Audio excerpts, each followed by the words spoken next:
is up, YouTube? Welcome back to another video.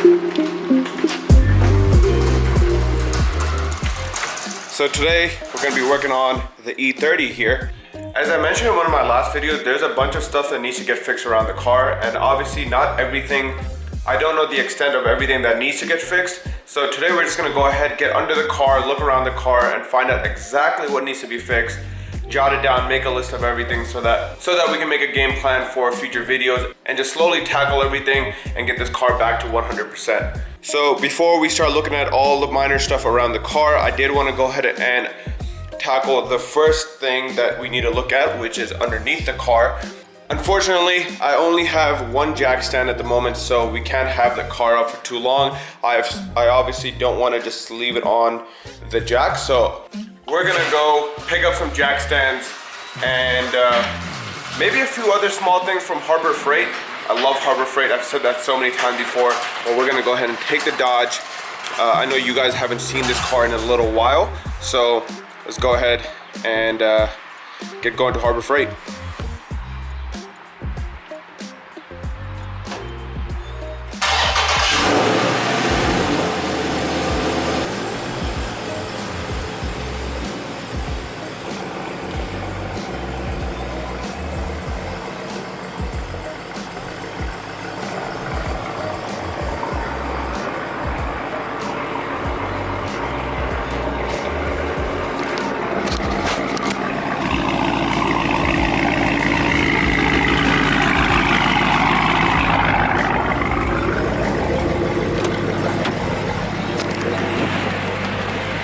I'm sure my neighbors love me.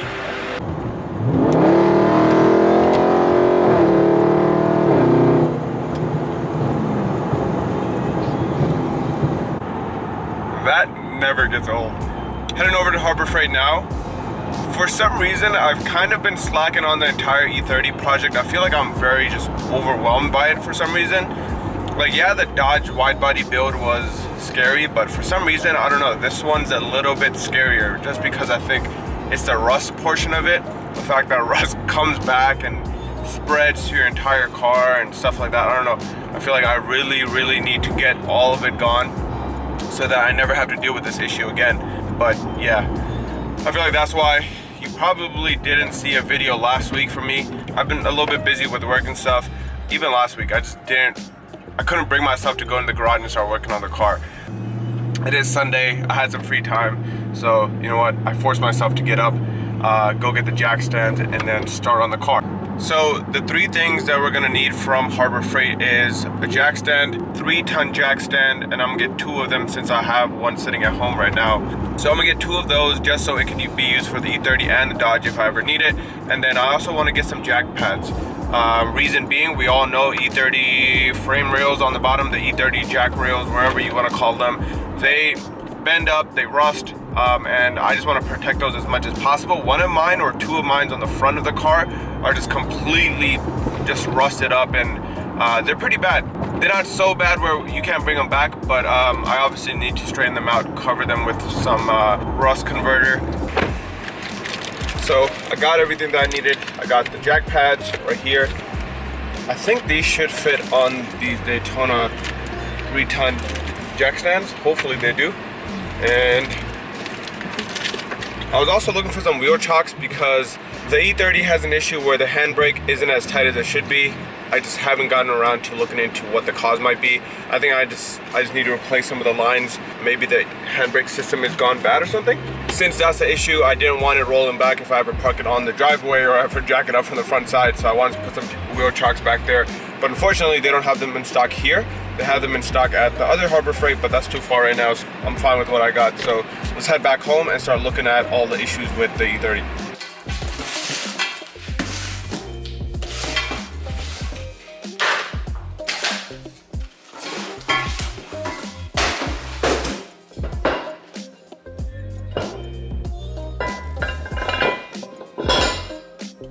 So I got the little jack stand set up, and I think these just go on just like that.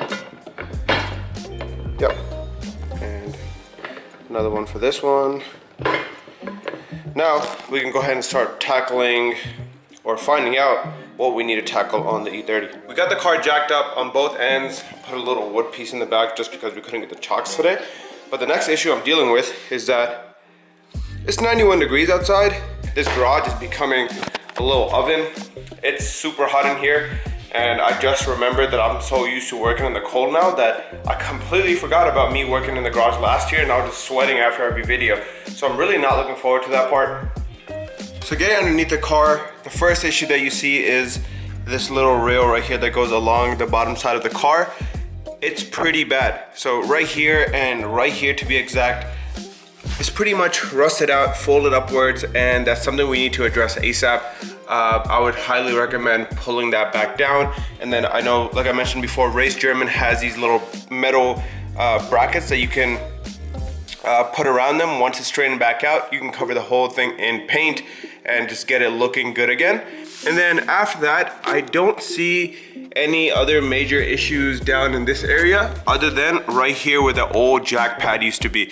So it looks like the previous owner cut out all the rust, fiberglassed it, repainted the entire thing, and as of right now, it looks like it's holding up. I'm not seeing any major issues right here. So I think what I want to go ahead and do is fiberglass the bottom side of this as well. Maybe weld in a plate right here just to make it look good again, and just make sure that no water gets in here, because you can still see some gaps, which I'm not liking. There's still a chance for water to seep in and start creating rust in other areas. So we want to close as many gaps as possible so that water never has a chance to get into the car. But overall, this looks sturdy. It feels hard. There's no like, I'm not feeling any soft spots around the car, which is a great sign. So I don't know, let me know, should we weld in a new like piece right here, or should we just fiberglass it from the outside and then cover it in this like kind of like bed liner undercoating material? I'm really not sure. I think structurally the car's fine, but whatever you guys think is best, let me know down in the comments and we can go ahead and do that. So the next thing underneath the car is this piece right here. Now originally this is what made me think that my floor pan was rusted through, but it looks like there's just two panels of metal that meet together, and I guess the seams or the pinch welds came apart a little bit, and that's where it started to rust out. What is this? Like, where does this sit in the car? I definitely want to get this covered, but like I said, it's not too bad. Like this is pretty bad, or used to be pretty bad, but the guy did a decent job at covering up so it doesn't get any worse, which is a good sign. It looks like he fiberglassed this little hole right here instead of just plugging it. I don't know why he did that. And then obviously right here as well. So let's go hop over to the other side. But overall, the underneath of the car looks pretty clean. Like, it doesn't seem too bad. Other than these few parts, I'm not seeing any major rusty issues. Let me check down here on the back side. Excuse the horrendous handwriting, but this is just my list. So first off, weld or fiberglass the jack pad. Again, let me know what would be better in the comments down below. Should I weld it, fiberglass it? I don't know how to weld, so that's gonna be another hurdle that we need to take. Fiberglass will be the easier option, and it should take a lot less time. And then remove rust near the trans tunnel, and then fill or weld that hole, depending on what we decide to do on both of those. Coming down to this side of the car, again, right here, the little rail, that needs to be addressed on this side as well. This side is not nearly as bad as the other side, but it still needs to be fixed up a little bit. And then right here, I'm seeing some cracking and stuff.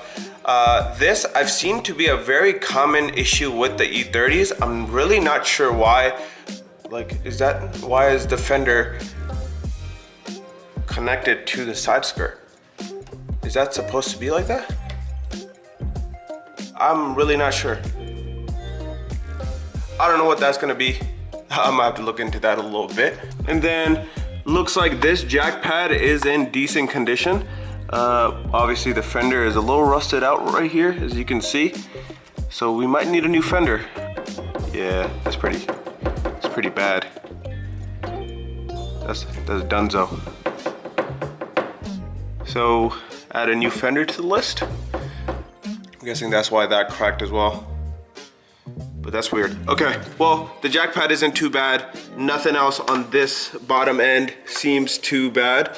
You got this little cover that's coming down a little bit. Trying to get a peek underneath that. That's like heat shielding. I'm not seeing any other issues on this side, so I guess get a nice coat of paint on this jack pad, figure out what we want to do with the fender, and address this piece right here, this crack. And everything else underneath the car seems pretty solid, nothing too bad. So that's good news here. Now coming over to the actual front wheel well, I'm not seeing any holes or anything like that, which is another good sign. Looks good over here. Looks like this fender is gonna go pretty soon as well. There's some mud and rocks and stuff down there, but look in the actual wheel well, no issues on this side either.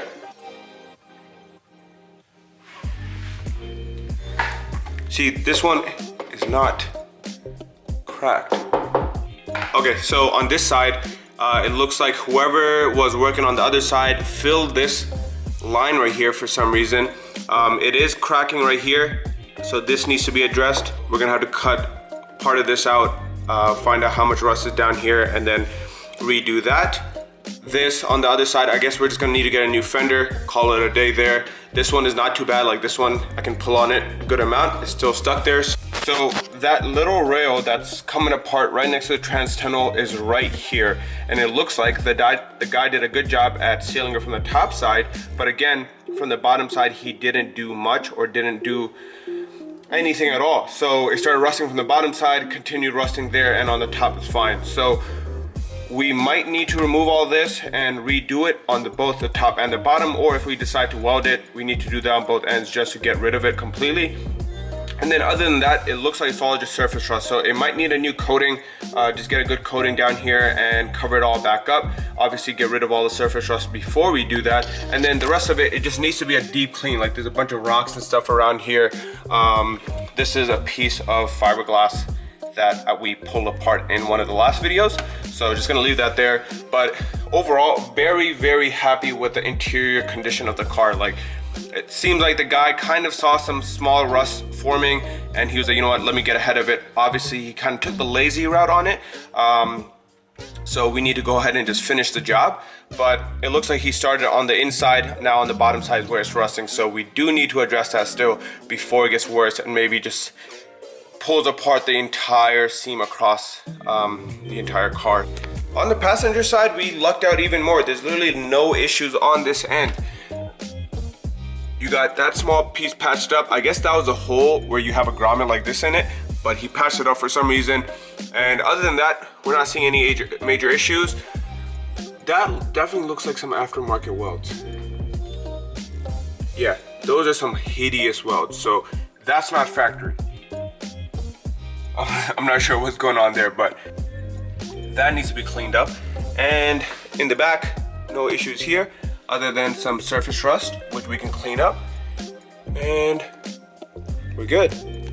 Now, if I ever get to welding this on my own, I think the most tedious job is gonna be right here. So the reason that this is a little bit harder than the rest of the parts is because right here behind this metal, there's nothing, but right here is where the battery tray starts. So half of this rust is going into the battery tray and then half of it has nothing behind it. You not only have to fix the rust on this open panel, but you also need to fix the rust from the inside on the battery tray. So jumping inside, it looks like the guy got to it ahead of time before as well.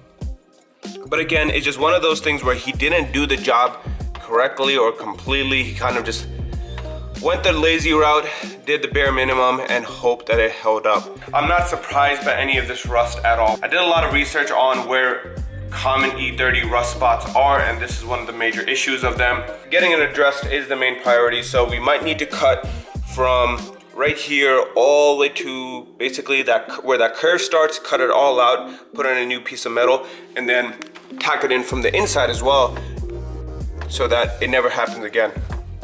I still got all the interior pieces sitting right here. I've been super lazy and scared to take out the dash.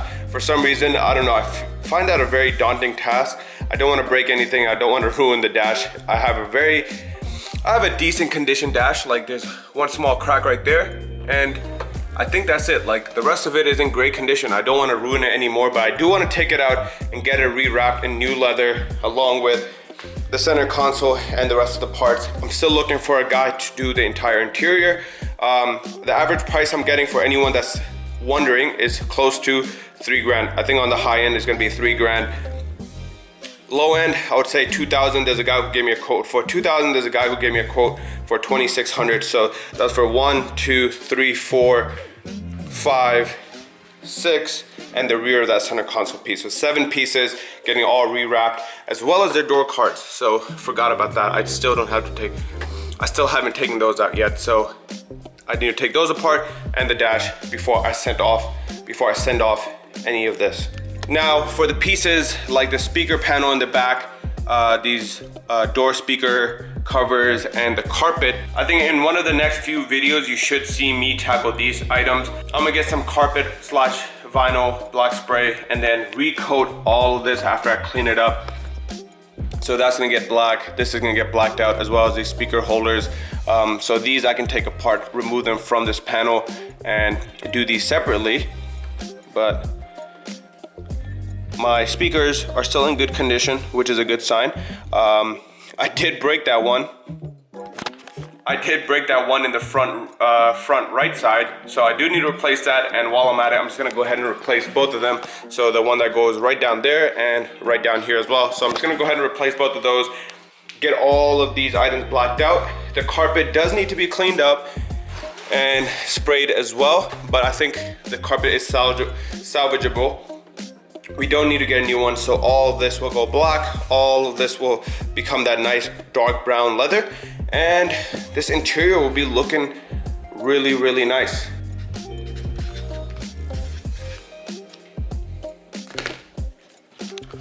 So just finalizing the list, and we got everything on here. So we just added the rear valence issue, the battery tray inside. Obviously we need to do the outside, which is covered by this rear valence part, and then everything else that we talked about before. The list doesn't look too bad compared to some other E30 projects I've seen.